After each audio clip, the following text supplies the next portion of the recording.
Today's episode is brought to you by Dance Vocab, the world's first and only app designed with the aspiring dancer in mind. Learn and practice hundreds of individual dance moves across multiple styles anywhere, anytime. The perfect way to practice outside of dance class.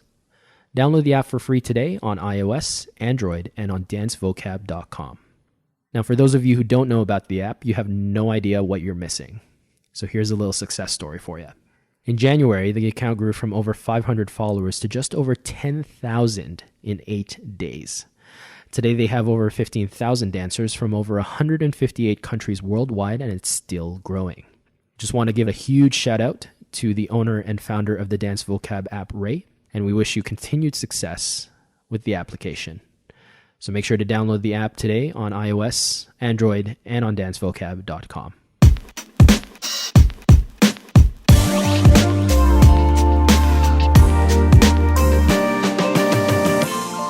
What's up, everyone, and welcome to Season 2 of the Unplugged podcast presented by Dance Plug Canada. My name is Rory Bonozo, and I'm a former dance studio manager turned dance entrepreneur and advocate. Each week, we bring you a guest or guests who talk about their experiences working in the industry, along with some valuable insight and opinions about hot topics in our community. Before we get into our episode, here are a few events that are happening in the city later this month. On Sunday, 1234 Dance Arts returns with an amazing lineup of choreographers, visual artists, poets, and singers at the Redwood Theatre located at 1300 Gerrard Street East. For more information about the event, you can visit AIM Toronto on Instagram.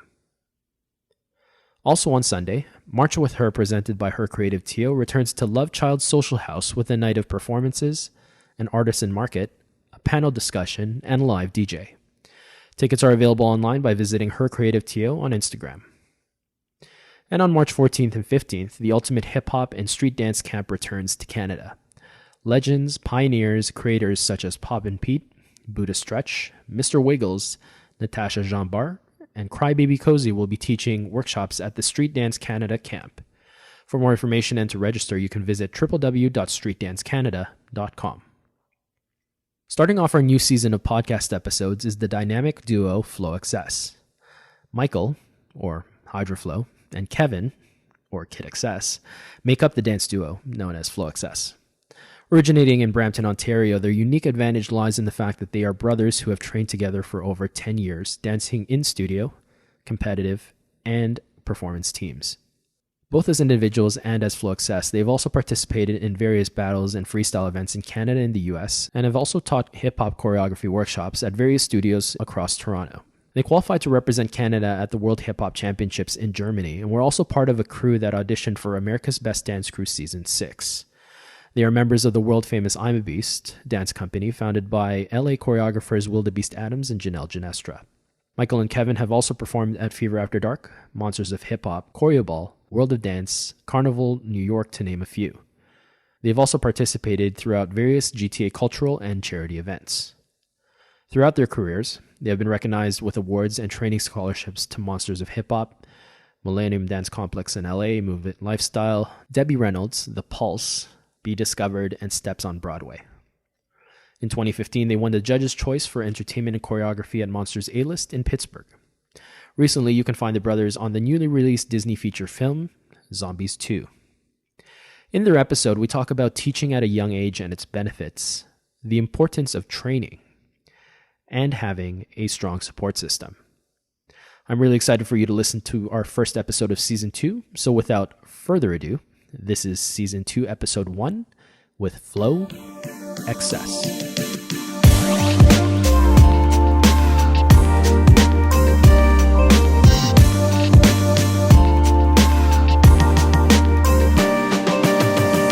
Happy New Year, and we are here with Season 2, Episode 1, and it's my esteemed pleasure to be in the presence of greatness. This is hashtag Team Unstoppable here with Mike and Kevin of Flow XS. How are you guys doing? Good, Roy. How you doing, man? Good. Kevin, very quiet over there. Yeah, I'm good. Thanks for having us. Thank you for having us, man. Yeah, no problem, guys. So let's talk about humble beginnings. Where does your journey in dance begin? I started dance at about 8 years old, and I was always dancing around the house. And my mom and dad were DJs in high school, so music was always present throughout the household every day. And as a kid, I would dance to little things on the TV, like the Weather Network soundtrack, and just moving around. And when I turned 8, my mom said, let's do something about this. Let's try it out. So she signed me up for a recreational 8-week hip hop class, and she told my dad to go drop me off because it was just, close to the house. And as he was out the door, my mom kind of said, "Oh, by the way, it's a parent and child hip hop class, so you're dancing too." Nice. And then after those 8 weeks, it set a fire under my butt, and I loved doing it. And my dad really enjoyed it too, because, we were the only 2 guys doing this whole dance, and we got to bond over something else outside of, going to sports, because we used to do taekwondo, swimming, volleyball, basketball, all that. And it kind of just started to take off slowly after that. There was, at the end of the 8 weeks, there was a bit of a recital, if you will. And Kevin was jamming along to the side in the music. Little 5-year-old Kevin was just going at it. And the teacher really took a liking to him and said, "Hey, listen, sign him up for the next one. I know he's really young, but I love his energy, and let's keep it going." So throughout the next, I think, couple of years after that, we kept on training and taking these 8-week drop-in classes and had a lot of fun with it, and then started transitioning into the competitive studio stuff. Nice. Yeah, so for me, I think it started at the first 8-week recital, I think, is when I first noticed that, oh, this is really fun, and if Michael likes it, I must like it too. So I would just dance at the recitals on the side. I don't think I sat down and watched it all. No, not at all. I think I was just dancing the whole time. And the teacher was like, "Wow, he seems like he really likes it. Like, you're supposed to be 8, but if you want to try it out, you can come." So I think I went to a couple classes. I think we might have waited till I was closer to 8, maybe 6 or 7 around there. But then I started going to these 8-week drop-in classes. And then from there, he stole all the attention away from me. Yeah, I think I was just smaller, and everyone was like, "Oh, he's so cute." So I enjoyed doing it because it was fun, and I mean, I did get a lot of attention, but that's besides the point. And then from there, we did transition into the studios. We went to a couple of different studios around Brampton, and then we both went to an arts high school, being St. Thomas Aquinas, and we were in the dance program there. And then from there, we just continued training, doing conventions, etc. Nice. Yeah. Who were some key individuals that played an integral part in your growth? So for those who were able to watch our choreographers ball piece last year, that was a big testament to not only us being in the Toronto dance scene for so long and being able to train under some phenomenal people, but we also got to share the stage with people that we really looked up to. That being Derek Robinson, George Jones, Angela Mahoney, and Pyro. They all played, and still do play, a very, very important part in our artistry. And we've transitioned from the student-mentor kind of relationship to a genuine friendship. And I think that's amazing to see how beautiful it's just kind of become, because we talk like friends, and then when we get to the studio, it's all work, but still time for play. Yep. But outside of those guys, there's also Jerome Villa. He was the one who kind of started getting us into the street dance scene before we had met up with Pyro. And he started teaching us breaking at a younger age and got us introduced to Ground Illusions and all those guys. The Dudette family, and Kojo and Mark, those guys have always been there for us, watching us grow. And then our high school dance teachers, Miss Muchachito and Miss Burkich, they really, well, for me personally, being able to train in different, like in the technical aspect of styles, I kind of fell in love with it once I got into high school. Mm-hmm. Grade 9, I didn't try as hard because I said to myself, oh, I know I'm good at what I do already, so I think maybe I can just cruise through the first year. And then I realized that it was really hard learning the new stuff, but it was also really fun, and it was something that I wanted to continue doing. Mm-hmm. So from there, I took everything that they taught me, and I just practiced it, and then I started taking other classes because of that. Mm-hmm. And then one other person along the way that sort of has been showing us ins and outs of the industry and just giving us tips on teaching and being a dancer is Nika. Yeah. Nika Clune. Nika Cleone, yes. We met her about 3-4 years ago at a convention, and she watched our duet and instantly reached out to us right after that, and we had a big, long conversation, and then we just kept that relationship up, and now we assist her whenever we get the chance to. Great. And she's really been teaching us a bunch of stuff just about how to teach, what not to do in and outside of the classroom, how to run a class effectively. And she's been a huge mentor to us and really kind of taking us under her wing, especially whenever we go out to Los Angeles, because she gives us opportunities out there. That's great. Now, this question was something that I think a lot of our viewers submitted. I think out of the 14 questions that we got in, 6 of them were, how'd you guys get the name? I think that's the first thing that we got to ask before we, continue the rest of this conversation, right? Yeah. So, Flow Access, obviously, and correct me if I'm wrong, is a combination of both your individual Yes. nicknames or stage names. Yes. Kid Access with Kevin and HydroFlow. Yay. But let's go to the roots. Like, how did Kid Access come to be? How did HydroFlow come to be? So my nickname, Kid Access, it kind of has a bunch of different meanings. So when I started out, I was always the kid in the classroom, pretty much. I was always the youngest one. And the smallest. one. So, but I had a lot of energy. Yeah. So some people would say I had an excess of energy. Okay. I thought it was like excess, like But extra also small. excess because I was extra small. okay. I was the smallest one in the room. Double Kid because of entendre. that. But there's the third meaning is actually my middle name is Xavier and my last name is Scheizbach. So Nice.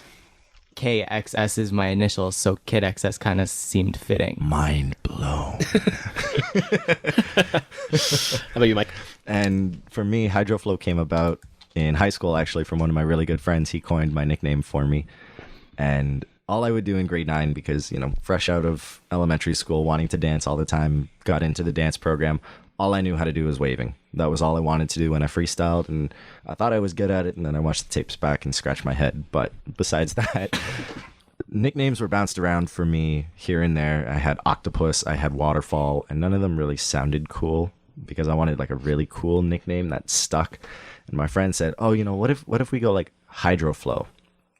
And I really, really, really liked that. So later that day, no word of a lie, I went to Lids at Bramley City Center and I got a fitted, purple and gray fitted, because, it had to go with the outfit. I was wearing a purple shirt at the time. Got HydroFlow engraved on the side of it. And after that day, it just carried on through that. So that's where I get HydroFlow from. Okay. Now, I think we've established that you both kind of didn't start dancing together. But have you guys always decided that, you're one? Or have you kind of taken the role or the direction that you guys are starting to do things a bit more individually?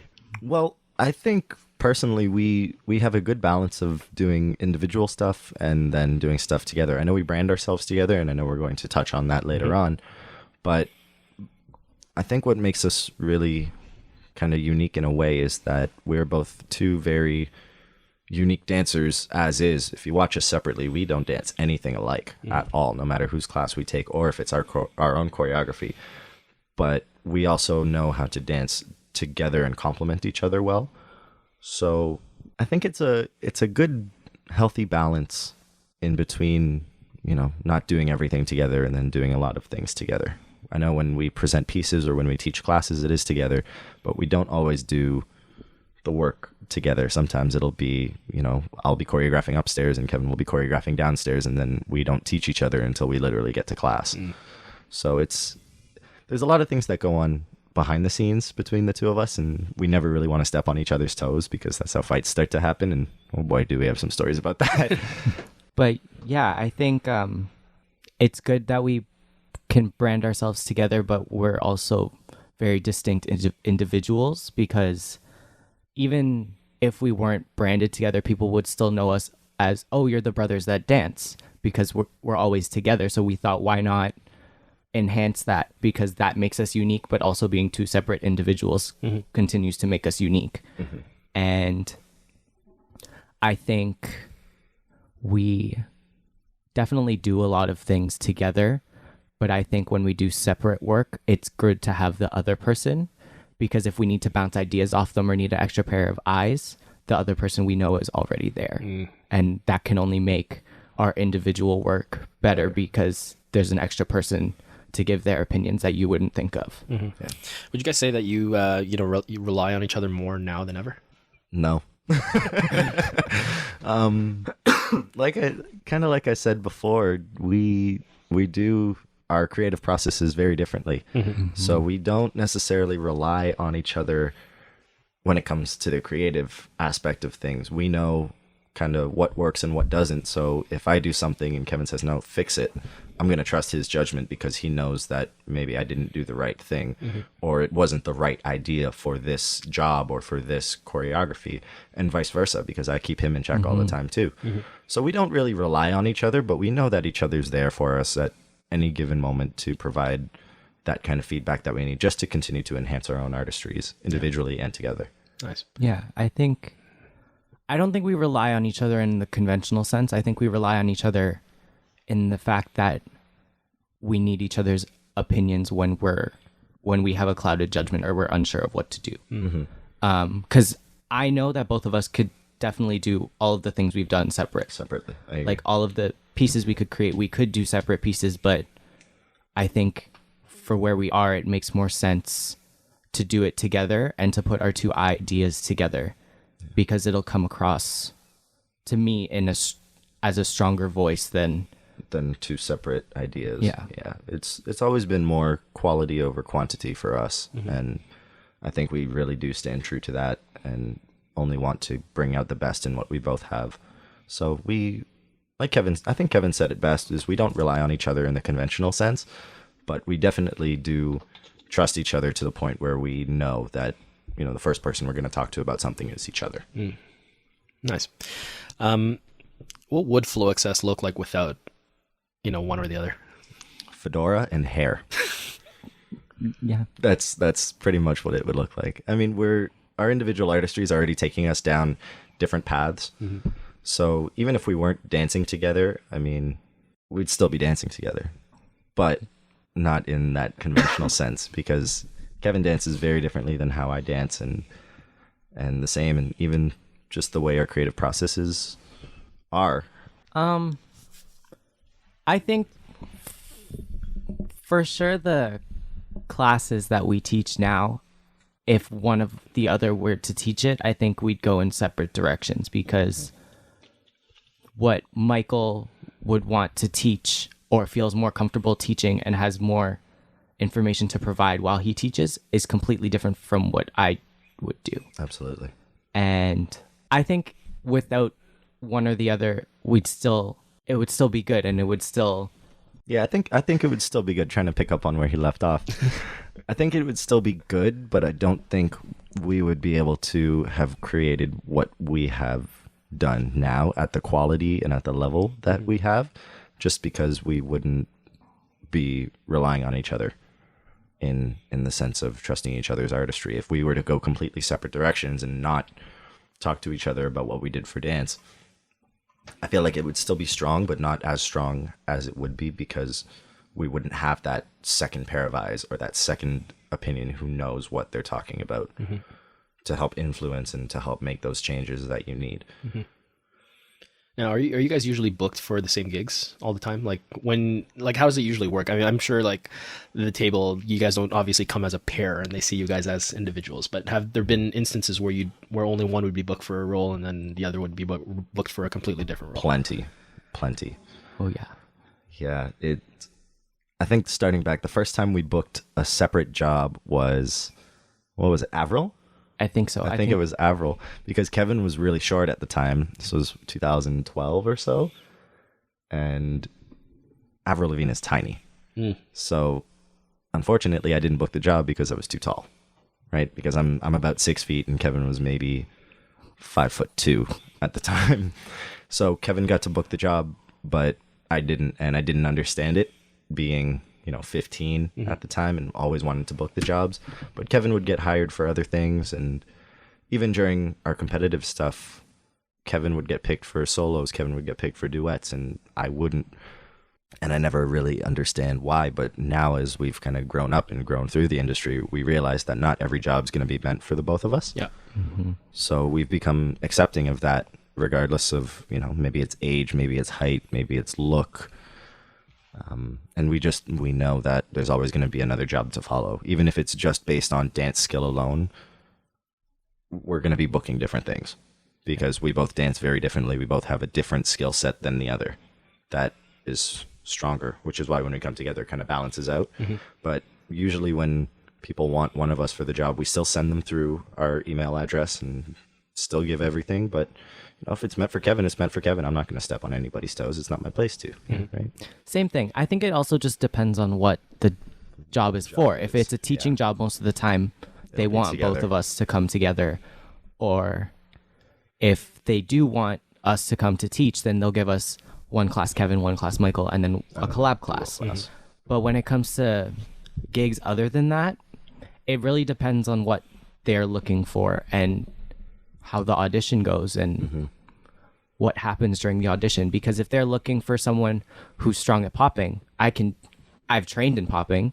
I'm not that good in my opinion. I think they'd pick Michael over me. But if it comes to just on a technical standpoint, if it comes to technique, Kevin blows me out of the water every single time. So I have a feeling he would get booked over me in that regard. I can fake it. I kind of know my technique. I've studied in it. But at the same time, he's more proficient in it. So he's more fit for that job description. Even when it comes to fevers or choreo balls, when people ask us to be in pieces, most of the time people ask us to be in the piece together because either they need two dancers or they need someone to be someone's opposite, stuff like that. But sometimes the piece just doesn't entail for one of us to be in it. I can't do as well as, like, in my opinion, I'm not as strong as the pieces like Mitch Daniels or Nathan Espejo, like stuff on that route. Whereas if Derek does a street jazz piece, I feel that I'd be very comfortable doing that, whereas Michael would not be as comfortable. And it just depends on what people are putting in for pieces and who comes to their mind. 100%. Now, one thing I do want to talk about is, especially with I came up in the community scene, and one struggle that I think a lot of the dancers who are in the community face is the support from their parents. Growing up as a Filipino, and you've got a Filipino mom, I don't know if it's the same case for you, but they don't kind of see dance as a career path, right? Now I know both of your parents are very supportive of what you guys do. How much of an influence do you think they played in, your career so far? And, how has that kind of shaped you both into, the people that you are today? They've definitely played a big role in where we are now, because without their support, I don't think we'd be as far along as we are. Nowhere. Especially during our childhood, they always wanted to make us happy and let us do things that made us happy. And once we both found dance, that was sort of the biggest thing that made us happy. All the other extracurriculars or other sports that we were doing, we slowly started to stop doing them so that we could invest more time into dance. And once they noticed, they were like, I think we should look for workshops or conventions that they should go to so that they can enhance their knowledge. So if they really want to do this, they'll have the knowledge that they can do and the training to be able to do it. So while we were at our studios, they'd always look for workshops downtown at OIP, at Right Foot, conventions like Monsters of Hip Hop, Pulse, stuff like that, so that we could continue to train and learn from other people outside of the consistent training that we had in Brampton. And I think without that, for me personally, I definitely wouldn't be the dancer I was today. And I'm very grateful for that. Yeah, it really has been such a blessing to be able to have our parents be such a big part of what we do and helped make it into our career. They've been huge influences, and they've been guiding us down our own path, not in the sense of they're telling us what to do, but they're showing us things outside of the dance scene, like how to balance out a schedule, how to be professional, how to write professional emails, making sure we had that from a young age, and just all the things that go on behind the scenes that make you a good person to work with, not just a dope dancer, because there's so many dope dancers that you'll come across, but people want to work with good people, right? And they've definitely helped shape us into trying to be the best people that we can be, so that we were able to make those relationships off the bat. And my dad has always said, they've wanted to give us like the Harvard education of dance, so we're as well prepared as we possibly can be.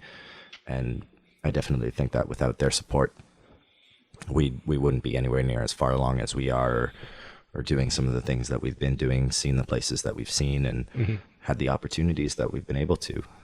We always sit down as a family and we like to discuss what's going on, kind of what we want to do next. Where's this? Okay, can we teach here? Can we teach here? What's this week going to look like? And it's really cool to have that family dynamic, because everybody is just as involved in it and everybody has an equal say. So it's never just one person saying, well, I really want to do this, so I want to do this. Of course, we have our own things that we want to do, but at the same time, is it going to work out? Do we have the schedule flexibility to be able to do that? Is there a time period that we need to do? Can we fit this rehearsal in? And even growing up too, and wanting to do a bunch of Fever After Dark pieces or a bunch of choreographers ball pieces. I think there was one show I was in 7 numbers, I think. And they said, you know what? We'll drive you to every rehearsal. We'll pick you up if we can, but you need to be up for school the next morning. And that was our incentive to keep doing what we were doing, is because we had to build up that character. And I think that's where we get our work ethic from, is through knowing that, got to go to school in the morning, got to get your homework done, have to study, and then you can go dance, right? Yeah, even now, they're still involved with what we do, and they're very supportive of us, and they also want to support everyone else, and they're really... They really enjoy going to shows and watching all the pieces and watch our friends and other dancers do what they do. But now the decision is ultimately mine and Michael's decision of what we do, but they always show us a different perspective that we might have not think about. Or when we sit down and talk about stuff, they go through details of, okay, this is what could happen if you do this, and stuff that we might not necessarily think about, which is really good to have. Because it's just like when the two of us do work, it's an extra set of eyes that we wouldn't necessarily think of ourselves. Yeah. So I'm very grateful that they're very supportive, but they also give us the freedom to make our own decisions when it comes to stuff like that. And they've been helping us out a lot on the business aspect of things and how to brand yourself, not just as dancers, but as business people. Because at the end of the day, we are our own bosses, in the sense that we need to go out and find work. Or else work won't come to us, right? We can't just sit around and expect stuff to keep coming in, because that's not how this industry works at all. So they've helped us hustle not only our dance game, but our business side of things, and been able to interact with so many different things. And, knowing how to, even from knowing how to write an invoice to how to communicate effectively, and being on time, being punctual, all the little intangibles that really make you elevate to the next level. And they've really helped us out with that a lot. That's great. Now, Mike, you are a massage therapist by day. Yes. And a dancer by night. I guess like my question is, now that you're older, and Kevin, we're going to get into this for you as well, but now that you're older, having a safety net per se, I guess you can say. How much has that kind of benefited you? And I think the benefit also that I see of you being a massage therapist and working with quote unquote athletes. Yes. How has that kind of benefited you in being able to connect the two together? Well, I actually got into massage therapy because I was injured. I was always injured growing up, especially in my teenage years. I had really bad knees, and my kneecaps had a history of dislocating and then popping back in. So I've tried everything. I tried physiotherapy, I tried chiropractic, naturopath, and massage was really the only thing that really helped me understand my body a little bit more, because my massage therapist would talk me through what they were doing and kind of why they were doing that. So when I was in grade 12, I took an intro to kinesiology course in high school, and the final project for it was we had 45 minutes to create a presentation on whatever we wanted to teach the class, and I decided to choose massage therapy. And right after that, I knew that I wanted to get into that field, not knowing how much work it was actually going to be, because once I got into college, boy, it hit me like a truck. But having that background knowledge now and kind of getting into that has really helped me out, just understand my own body and helping pass that knowledge along to other people, especially my athletes, my dancers. And I work with a lot of motor vehicle accident patients as well. So helping them understand kind of why everything is happening the way it is at that time with their bodies. And I think it does give me a bit of an advantage working with so many different populations in my clinic, is that I'm able to take bits and pieces of everybody's cases and why they're coming in and help me understand, okay, you know, maybe I can do this differently. Maybe I can do this differently. And then it checks in while I'm dancing too. You know, is my alignment right? You know, did this happen because my knee was in the wrong place, or was my ankle too turned out or whatnot? Mm-hmm. All the little things has really given me just an outsider looking in kind of view of how a healthcare professional would look at dancers. So I definitely think it's helped me out a lot, just understanding my own body even more, because I'm constantly learning new things with every client that I get. 100%. Kevin, are you in college now? No. No, I am not. Okay. So what are your plans, I guess, you know, once you graduate high school? Like, what is your safety net? So when I graduated high school, I really did not know what I wanted to get into. All throughout high school, I sort of just took random courses because I wasn't sure if I'd like a certain thing or what I really wanted to do after. I know I wanted to be a dancer, and I wanted to do that. But besides that, I really didn't have an idea. So once it got to grade 12, I was in the most random courses in the semester. Like, I randomly was in physics, and I took accounting in grade 11, and a lot of the things I really wasn't sure, but I knew I was pretty good with numbers. I was pretty good at science. So I said, I'll just try these courses. Didn't end up liking much of them. So when I finished high school, I really didn't know what I wanted to do, and I didn't necessarily want to go into a long dance program at a school. Mm-hmm. And that was just my personal thing, because I know what the training that they do in the universities, and it's great, but it wasn't what I wanted. Mm-hmm.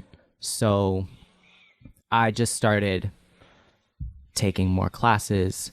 This is when we were teaching a lot more, and I just started doing things that I enjoyed.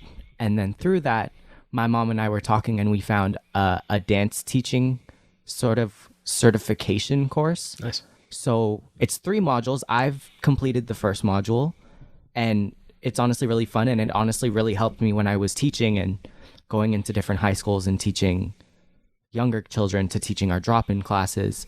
I found that was really almost eye-opening in a sense. It gave me a new outlook on how to teach people and what things you should do while you're teaching. So right now, just a dancer and choreographer and teach drop-ins, but I've really enjoyed the teaching, so I think I'm going to continue with the certification course. Nice. Yeah. I think certification is really important, especially now with the saturated market that we're in, which we'll talk about in a bit.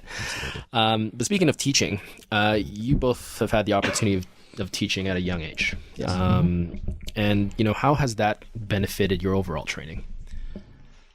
Are there any pros and cons to it? Like, are you spending more time focusing on teaching and then less training? Is there a balance? Like, there's definitely pros and cons with it. I think for us, it has helped us, but I think that's because we spent so much time assisting other people, and we really got the ins and outs of how to be a good teacher and things that you should be doing while you're teaching, what to look for, stuff like that, because everyone needs to start somewhere when they're teaching. We started teaching at one of our old comp studios. First. Yeah, we started teaching juniors or little ones, so ages 3 to 8 is where we started teaching before we started teaching the pop-ups or the drop-ins.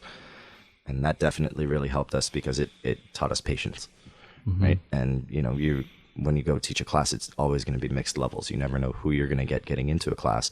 So learning that patience off the go as a teenager, especially, it led down to a lot of more understanding when it comes to running a class and setting the pace for a class. Yeah, and I think some other pros that come with teaching at a young age is you learn what you like when you take class, and then you can try and apply those same things or the same teaching strategies or techniques that other teachers do that you enjoy, but also it teaches you things that you might not necessarily like when you take class, or things that some teachers do that you're, I don't think that's for me, so I'm not going to do that. Yep.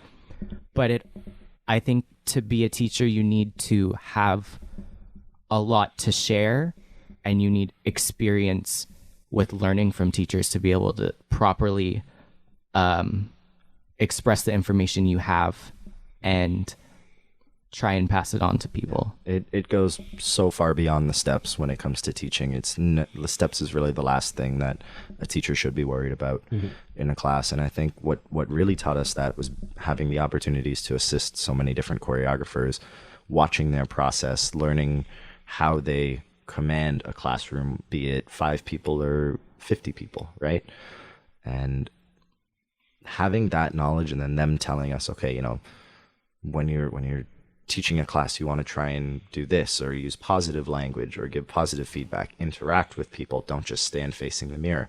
Little things like that I think a lot of people don't really understand really count for how much attention people pay in your class. Because if, you know, there's some teachers who just stand up at the front the whole time and only look through the mirror. They never once turn around and face the class at all.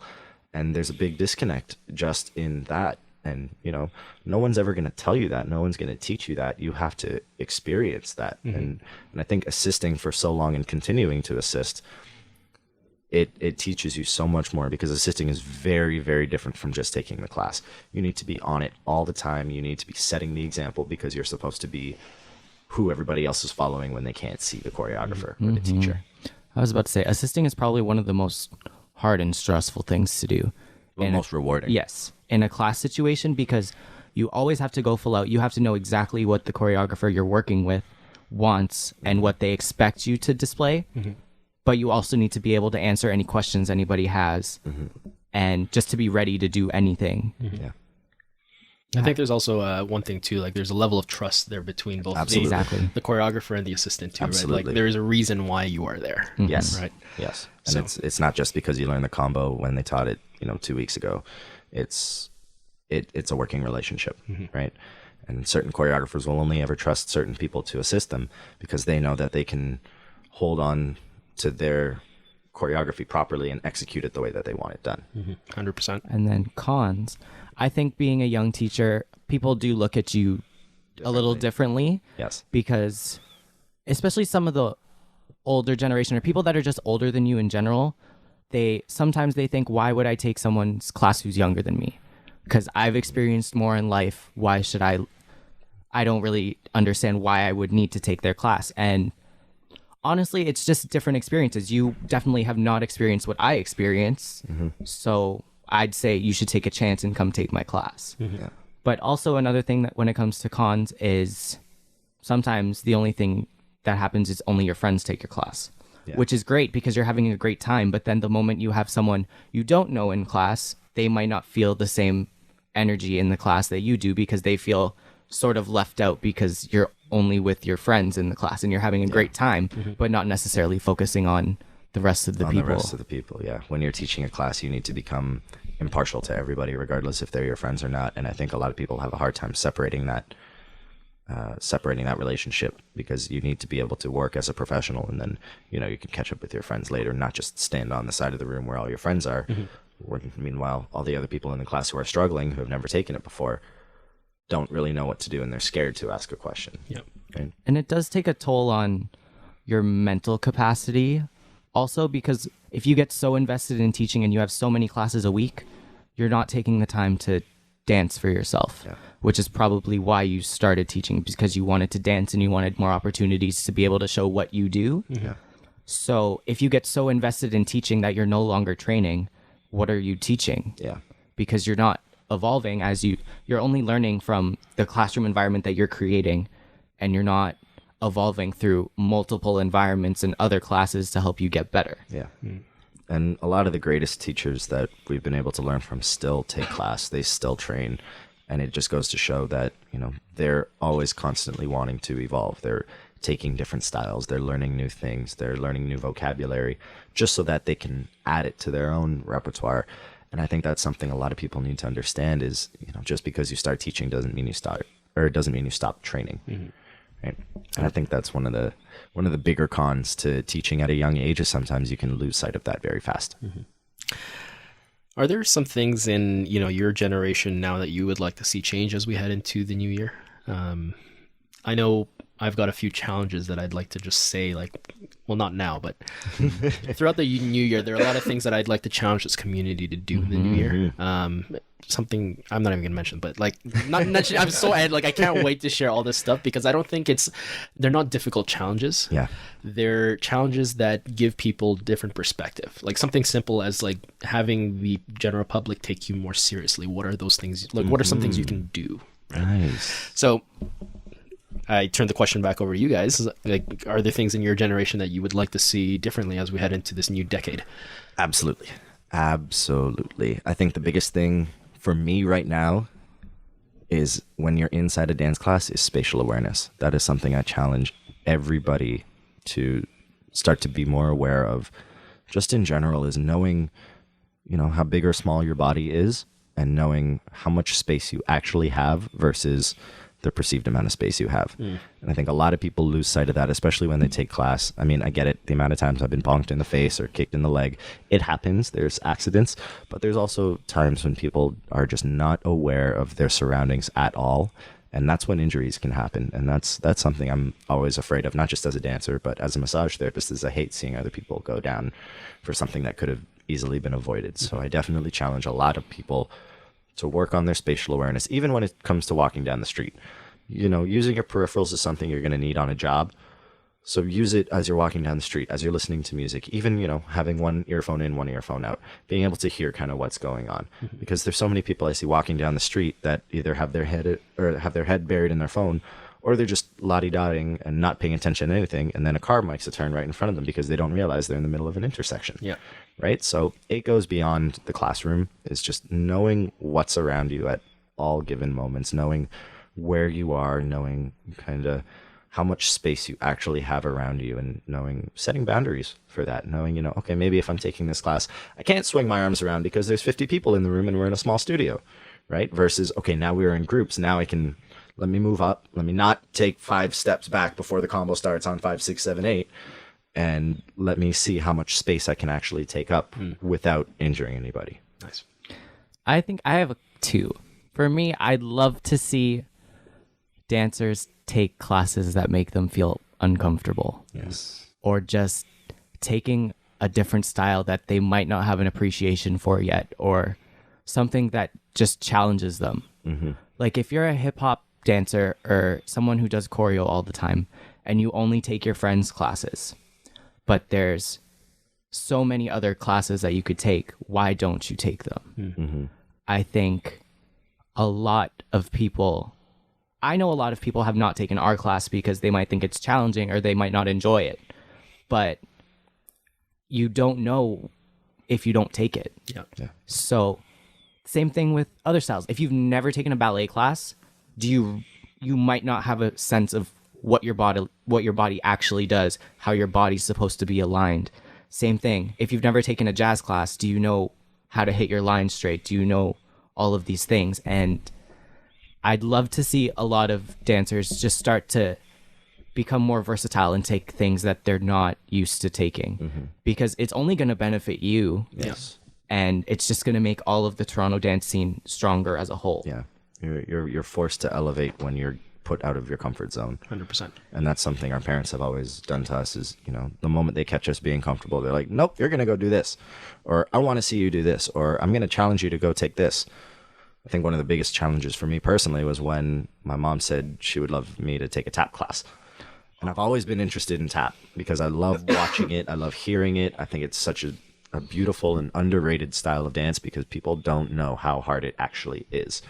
So when I first took a tap class and I put the tap shoes on, I had no clue what I was about to get myself into. And I struggled for an hour just to get the basics of it. But I walked out of the class feeling amazing because I felt like a student again. You know what I mean? I felt like a beginner. And I think building off of what Kevin was saying is I challenge a lot of people to step outside your comfort zone and not be afraid to feel like a beginner again. Because you have to start somewhere from square one in order for you to build up that skill set, right? So don't be afraid to reset back to ground one because people are only going to see your growth after that. There's nowhere but up you can go from starting from ground one or square one, sorry. And the other thing I would say is I'd love to see people take more time and thoroughly plan out what they're going to do for these shows like Choreo Ball, for Fever After Dark, for stuff like that, because it's great that you have a piece and some people would really love to have that spot. But if you're not taking it seriously, and yes, I know it's not a paid show or anything, but if you're not taking it seriously and not putting all your time or just a lot of your time into investing into a piece that you're very proud of, and you can be, I put my hard work and soul into this piece and I really want to share it. Why share it? I think people need to realize that the platform that they're given to share their work should be taken very seriously, and all of your pieces should try and outdo the last one. You shouldn't have to start a couple days before the show just because you're like, oh, right, I have a piece in the show. I think I should I'll use this class combo that I taught last week. Yeah. It should be more than that. You should really thoroughly plan out what you want to do, why you want to do it, why you're inspired by the certain piece of music that you are, what the theme of the show is, and respecting the show enough to stay true to the theme. Yeah. Because that's the one thing you really have to do. If the show has a theme and you're given the opportunity to present a piece, It's your job to follow the theme. that's all you have to do. Yeah. Present a good piece that follows the theme of the show. And I think people are just clouded by the fact that, oh, I get to present my work and this is what I've been doing recently, so I just want to show that, instead of thinking thoroughly through what they want to do, who they want to be in their piece. Because it all really matters in the end of the day. Yeah. I know personally for myself and for Michael, we don't want to put any work that we're not proud of or that we think we half did. I feel like that's why we only ever do one show. We've only ever presented a piece Once a year. at Choreo Ball. And it's not that we don't want to put other pieces or we don't want to do individual pieces, because I know I want to do one, Michael wants to do one as well. But the time hasn't come. We haven't had the flexibility in our schedule. The right theme of a show hasn't come. All of the things that need to align so that we can present the best piece we possibly can hasn't happened yet. Again, quality over quantity. And I feel like a lot of people need to start being way more selective with what they do and how they do it. Oh, 100%. I think, okay, well, I mean, before we get into the next question, like part of what the Dance Plug Toronto's mandate for the following year coming in is straight on challenges. So the last couple of weeks, and this episode's not going to be released till later, but I've been spending a lot of time talking with Jerome Bob, who is the owner and founder of Fever After Dark. Right. So because of how active I'm in the community, I hear a lot of things, right? Things about like things as simple as like there's so many pieces, or the show always runs late, or you know, maybe I can only handpick 5 or 10 pieces out of that maybe were good, you know. And part of my job, I think, is to communicate this type of feedback to him so we can make changes going forward. Absolutely. But there are also other things that we're thinking about these next shows, and something simple like an incentive. Like, what would it take for you guys to actually up your level to make it worth it for you to put out the work that we expect, right? So something as simple as like, you know, who needs to be in the room with us, right? Yeah. Right? Like, do we need to get casting directors in there? Do we need to get agents in there, right? Because I think that might be part of it. Yeah. But I completely agree with you, Kev. I think, and this is a conversation I had with Riemann in his episode, where you can tell a huge difference if a piece only took maybe 2 or 3 rehearsals compared to 2 months, right? And most of the time, like, because Fever After Dark is a show that happens once every 4 months, you're already given ahead of time when the next one is. Yeah. Exactly. So by that point, you technically have 4 months to create this piece, right? So no, I definitely agree with all these challenges that you guys are, both coming up with, and I can only hope that, both of these challenges really help propel this community where it needs to be. If I may add, actually, one more challenge, and I've noticed this recently just on jobs and through word of mouth as well, is the level of professionalism needs to increase 100%. so much. And people think, once I book the job, oh yeah, look, I booked the job. Like you can't do what you want. You know what I mean? You need to start, as soon as you're on the job, you need to start working towards the next job, because you want these people to rehire you. You want them to leave a good impression of you. And I think that's something that is really lacking, and that's something I challenge a lot of people to start to work on, including myself. I catch myself slipping. We're human. It happens. But even if it's in class, don't talk to your friends while you're in class. That's still a level of professionalism that you need to uptake, and it builds off of that, because if once you feel like you can start getting away with little things, then bigger things start to happen, and then bigger things start to happen, and then you think you can get carried away with these things, and then all of a sudden you're fired. Right? Because people don't want to put up with that. People want to work with dope dancers that are even doper humans. And if you know when you can separate your work and your play, then that is a big thing. And I think right now, a lot of those lines are blurred because people are working with their friends. And that's great, because you create a great working environment when you're working amongst your peers. But the level of professionalism needs to be there. Like when you're at work, the moment you clock in, the moment you sign in, you are there to work. You're not there to be on your phone for 3 hours. You're there to work. So if you're on a break, you need to be rehearsing the choreography. You need to be going over the steps, because there's always something you can be doing better. And I think a lot of people catch themselves not doing that, or they don't catch themselves not doing that because they're just not aware, because nobody has said it to them. And I think it's just being, again, going along with the spatial awareness thing, just being more aware of what's going on around you.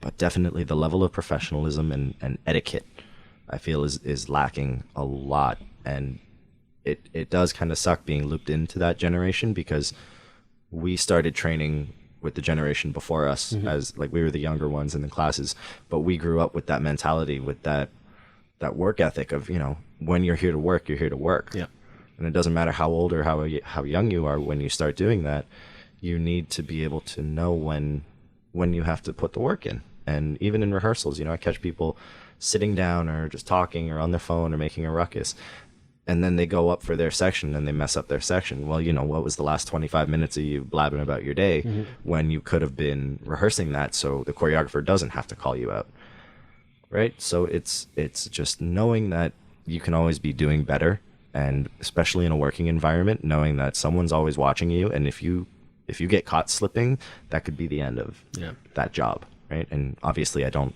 want that to happen to anybody, but you need to hold yourself more accountable to your actions and knowing exactly what you're doing at those time periods. And we're going to get into some juicy stuff right now.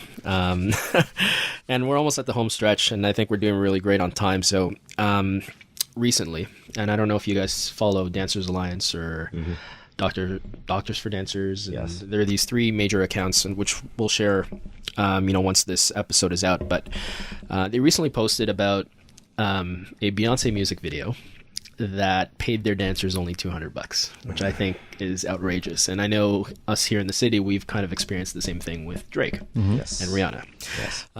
Now, one thing that I think is great is that the conversation is starting. And I personally feel that there might be a shift coming in the new year. But what I want to know is, what are your thoughts on, the current situation that we as a global community of dancers face at this current point in life or point in time, and what do you think needs to happen to put ourselves in better situations? Well, I definitely think the situation starts with the handful of people who have accepted the fact that it's okay to pay dancers less than what we deserve. And it literally only takes 1 or 2 people to say, yeah, sure, let me book these 8 dancers for $100 each, when it's an artist's job and they should be getting paid at least $500 each dancer. And it's, you have to fight for the budget in that sense. And I think something that's not happening right now is people aren't. They're just kind of accepting it and they're taking it on, even though they know it's wrong, because they need it for their resume, or they want it for their resume because it looks pretty on there. But I honestly think that we need to, as a whole community, put our foot down and start declining these $100, $200 jobs, especially if they're for something big, like an artist or a music video or something. You need to start realizing what your worth is and standing up for what you deserve, because I feel like when people get approached for jobs, they feel like they don't have a voice. You have a voice. And if it takes 1 to 2 people to use their voice and say, no, it's okay, let me hire these guys for $100. It could only take 1 or 2 people's voices to say, no, we deserve this much, because this is how much time we're working. You're making us put this much amount of hours, you're making us put in X amount of travel time that, you know, you're not paying us for to begin with, and then you want us for how long on show day or how long on set day, and you're still only going to pay us $200. That's not right. Yeah. You know what I mean? And if as a unit, a group of people say they want to do the job, you can approach those people as a unit and say, listen, we're putting in way too much time to be being paid what we're being paid. So is there any possibility that we can at least get an increase in rate, or lead us to somebody who can do that from head office, or someone who's behind the scenes, not just the choreographer, because, you know, maybe the choreographer doesn't have all the answers all the time. They're getting their information through somebody else who's a little higher up than them. So take us to the higher ups. We need to start negotiating what we deserve, because I feel like dancers have been taken advantage of for so long, and it's getting to the point where it's not right at all. I mean, it's never been right. The fact that people have been hiring us to do a 12-hour shoot day for $200. That's ridiculous in my opinion. Minimum wage makes more than that. Yeah. You know what I mean? So I just find that people need to start using their voices more and knowing your resources. I mean, in the States, there's Dancers Alliance, there's Doctors for Dancers. In Canada, you have ACTRA, you have CADA, you have all these places that are starting to stand up and be the voice, but people don't know about it. Yeah. And your job as a dancer isn't just to go to class and learn steps, it's to inform yourself about all these things, about, you know, how much should I be paying for a studio? How much should I be how much should I be making if I'm on a job?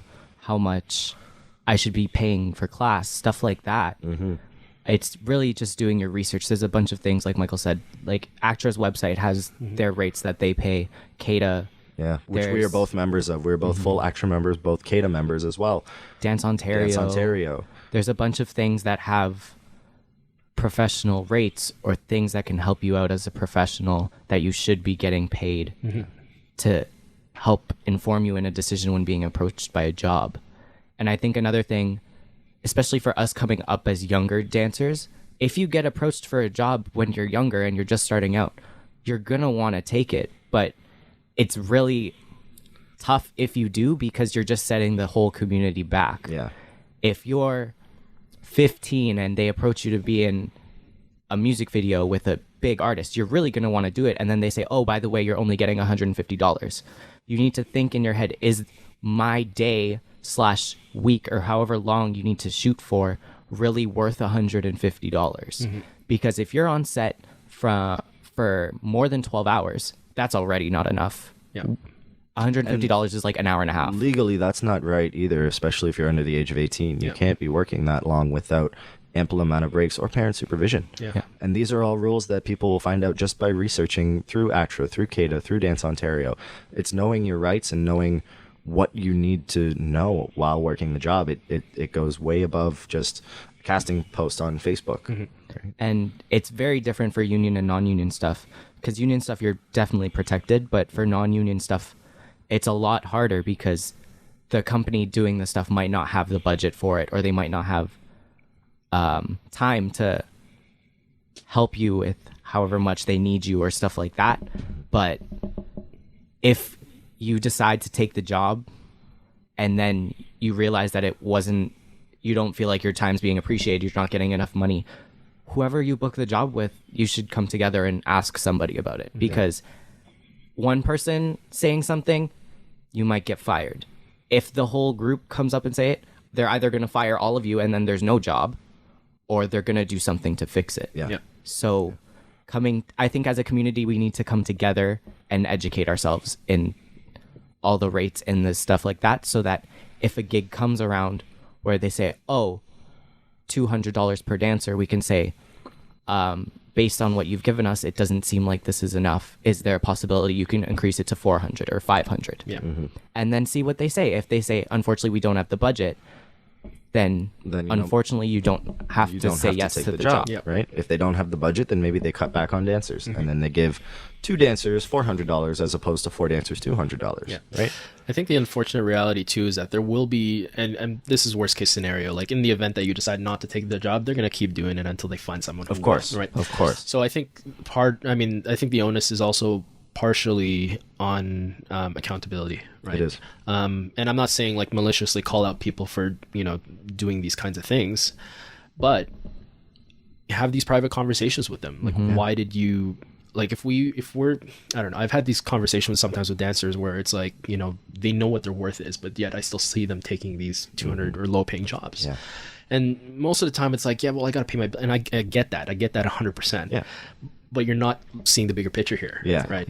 Put yourselves in better situations. Just say no and just see where it leads you. Right. Exactly. Right. Yeah. 2020, what can we expect from Flow Access? I think in the new year we both challenged ourselves. Robotussin. We both challenged ourselves to start putting out more work, not only just together but as individuals, because we want to start branding ourselves individually as well as together, and continuing to build the strength up as a whole. So not just Mike Hydroflow, not just Kevin XS, not just Flow XS, but all 3 as one, because it just creates a wider base for us, a wider and stronger foundation. And then the stronger your foundation, the higher the ceiling, right? So I think in the new year is just going to be a lot more on the grind, more training, continuing to practice what we're preaching, you know what I mean? And just doing more for us. Yeah. I was about to say the biggest thing is doing more for us. I think, because I've always wanted to put a piece out in a Fever or a Choreo Ball, but I've never had the time, knew if it was the right one for me. So I think it's just figuring out our own artistry separately, as well as continuing to develop what we have together, is what we're going to be focusing on. I agree. It's great. Well, fellas, a pleasure. Thank you. Thank you. Before we go, did you guys want to drop your socials? Like, how can our listeners follow you? Yeah, so everything that I am a part of, Twitter, Instagram, I mean, nobody really uses Facebook anymore, but at Mike Hydroflow, MikeHydroflow. Mine, the only one I use is my Instagram, so it would be at Kevin_kid_XS. And then if you wanted to follow our joint journey together, we have our official Flow XS account where we post majority of our stuff, where you can really follow our journey, see where we're going next, and all that. That's great. Well, thank you all for listening to our very first episode of season 2.